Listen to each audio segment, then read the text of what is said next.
ഇന്ന് നമ്മുടെ ഒരു യൂസർ പറഞ്ഞൊരു കാര്യമാണത്.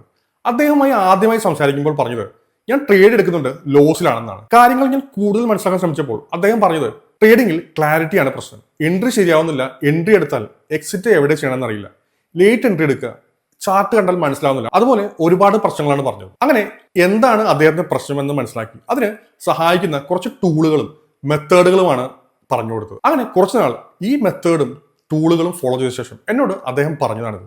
രഞ്ജിത്ത്, എൻ്റെ ഒരു എക്സ്പീരിയൻസിൽ നിന്ന് നമ്മുടെ ബ്രേക്ക് പോയിന്റും സ്മാർട്ട് മണിയും പിന്നെ പ്രോ ലെവൽസും ഈ മൂന്നും ഒരുമിച്ച് യൂസ് ചെയ്യുകയാണെന്നുണ്ടെങ്കിൽ നമുക്ക് അത്യാവശ്യം സക്സസ്ഫുൾ എന്നല്ല, കൺസിസ്റ്റന്റ് ആയിട്ട് നമുക്കൊരു റിസൾട്ട് കിട്ടും. നമുക്ക് ട്രേഡ് നല്ല രീതിയിൽ എടുത്ത് നല്ല രീതിയിൽ എക്സിറ്റ് ചെയ്യാൻ പറ്റും.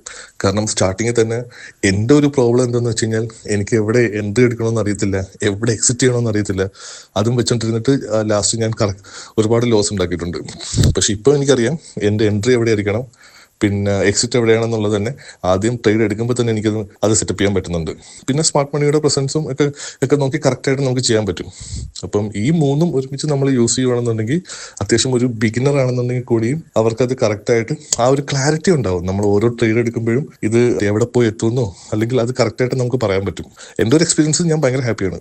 കാരണം ഇത്രയും നാളായിട്ട് ഇത് യൂസ് ചെയ്തിട്ട് പക്ക ഒരു ക്ലാരിറ്റി വന്നിട്ടുണ്ട്. ശരിക്കും ഇതായിരുന്നു പണ്ട് എനിക്ക് ഇല്ലാത്തത്. നിങ്ങൾക്കും ഇതുപോലെ ട്രേഡിംഗിൽ ക്ലാരിറ്റിയാണ് പ്രശ്നമെങ്കിൽ ഞാൻ പറയുന്നത് ഒരു കാര്യമായിരിക്കും: ഇതുവരെ പഠിച്ചതെല്ലാം മറക്കാൻ തയ്യാറാവുക. എന്നിട്ട് ഒരു സക്സസ്ഫുൾ ആയ ഇന്നത്തെ സ്റ്റോക്ക് മാർക്കറ്റിൽ നിങ്ങൾക്ക് ഒരു എഡ്ജ് കിട്ടുന്ന ടൂളുകളും മെത്തേഡുകളും ഉപയോഗിച്ച് ട്രേഡ് ചെയ്യും. നിങ്ങൾക്ക് ഉറപ്പായിട്ടും ഒരു മാറ്റം ഉണ്ടാവും.